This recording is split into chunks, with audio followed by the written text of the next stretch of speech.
Hershey माता पार्वती जी, पावै भोलानाथ मन शिव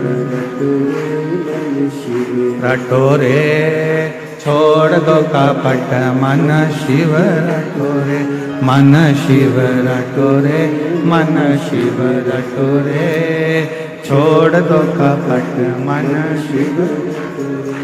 हमारे यहाँ शास्त्रों में ऐसा मिलता है कि पार्वती जी भोजन बनाती हैं, शिव जी को खिलाती हैं। भोजन करने के बाद बाबा भोलेनाथ जब भोजन कर लेते हैं, जो पात्र में भोजन बचता है उस पात्र के एक अंश को पार्वती जी निकाल लेती हैं, एक अंश को गणेश जी निकाल लेते हैं, एक अंश को कार्तिकेय निकाल लेते हैं, और बाकी का जितना अंश है उसका कुछ भाग गण ले जाते हैं और उसका कुछ भाग देवता अपने साथ लेकर जाते हैं। तो कहा 33 कोटि देवताओं को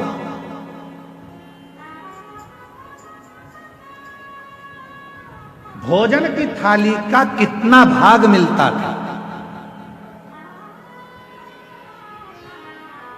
जरा ध्यान से सुनना प्रयागराज वाले। जितनी मेरी जीजियां बैठी हैं, जीजा बैठे हैं, मेरी बेटियां बैठी हैं, बेटा बैठे हैं, जितने मेरे बुजुर्ग माँ बाप बैठे हैं, सब सावधानी से सुनना। और जितने आस्था चैनल पर, फेसबुक, यूट्यूब पर, जितना सोशल मीडिया पर सुन रहे हो, सब सावधानी से सुनना कि शिवजी की थाली में से जो भोजन बचता था वो 33 कोटि देवता, अब ध्यान देना, गणेश जी का हिस्सा निकल गया, पार्वती जी का निकल गया, कार्तिकेय जी का निकल गया, योगिनियों का निकल गया, गणों का निकल गया, उसके बाद में देवताओं का हिस्सा।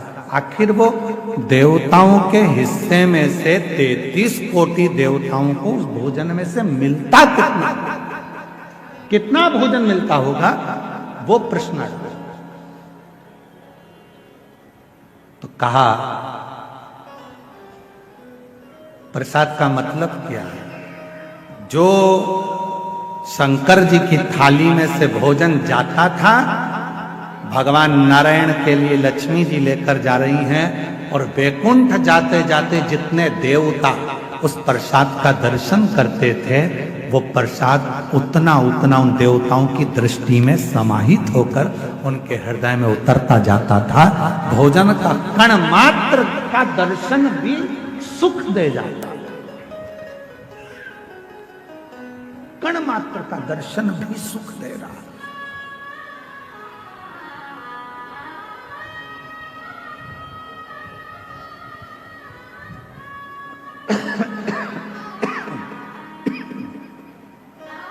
एक कण मात्र का दर्शन। हमने देखा है जिनके नाम लिए जाते हैं, पत्र पढ़ा जाता है, जब वो बेलपत्री लेने के लिए आते हैं और बेलपत्री लेकर जाते हैं तो कई माताएं कहती है उस बेलपत्र का दर्शन करा दो।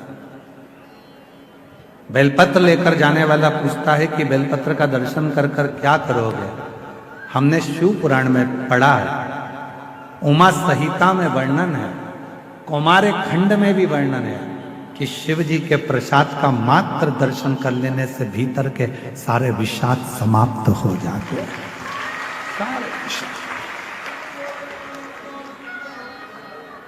केवल प्रसाद का दर्शन करने से ही विषाद समाप्त हो जाए।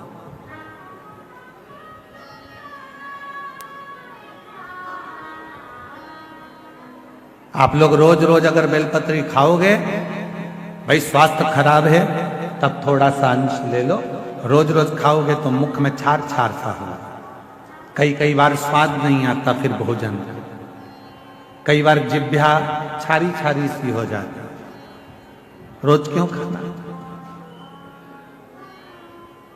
रोज बेलपत्र अगर उठाकर ला भी रहे हो, उसमें से एक अंश मात्र, कण का मात्र बेलपत्र को अपने मुख में ले लो, बहुत। बाकी की बेलपत्र का क्या करें गुरुजी? लाओ, सुखाओ, इकट्ठी हो जाए, चूरा बनाओ, चूरा बना के महीन पीस कर उसको रख लो, उसको रख लो। कभी कोई बहुत ज्यादा कोई तकलीफ में व्यक्ति मिले, उसको चुटकी मात्र की वो बेलपत्र का चूरा जो शिव पर चढ़ी हुई बेलपत्र है उसका दो। महाराज जी, बाबा जी, अभी एक गौ माता को बीच में एक रोग हो गया, गाय के पूरे शरीर पर महाराज जी ऐसे गांठ गांठ जैसे फुंसियां पड़ने लगी। वो स्मरण में हमें आ नहीं रहा। हाँ, लम्पी बीमारी वो पूरे में हो। सूचना मिली ऐसा ऐसा हो गया, क्या करें? हमने कहा अपने धाम पर जितनी भी बेलपत्र आती है उसको सुखाया जाए, सुखा कर पीसा जाए, पीस कर रोटी में मिलाया जाए और रोटी बनाकर गाय को खिलाई जाए। थोड़ी थोड़ी बेलपत्र की मात्रा, एक एक डेढ़ डेढ़ बेलपत्र की मात्रा की रोटी बनाई गई। डाला कितना? केवल एक बेलपत्र का आधा अंश उस रोटी में डाल डालकर जब गाय को दिया तो वो लंपी की जो बीमारी थी वो धीरे धीरे धीरे धीरे समाप्त हो।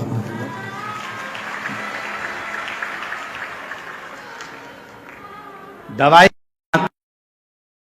की तरह बेलपत्र की भी मात्रा होती है कि कितनी मात्रा में खाना है।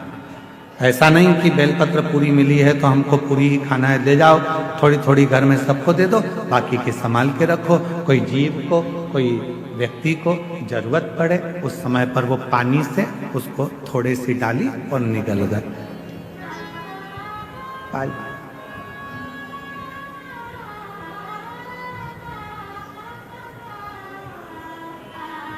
कुछ मात्रा,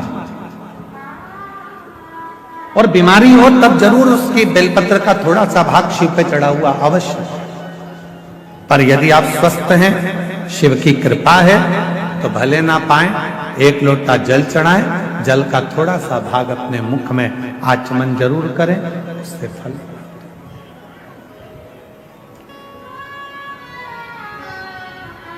एक माता यहां बैठी है जिसको डॉक्टर ने मना कर दिया था कि तुम मां नहीं बन सकते।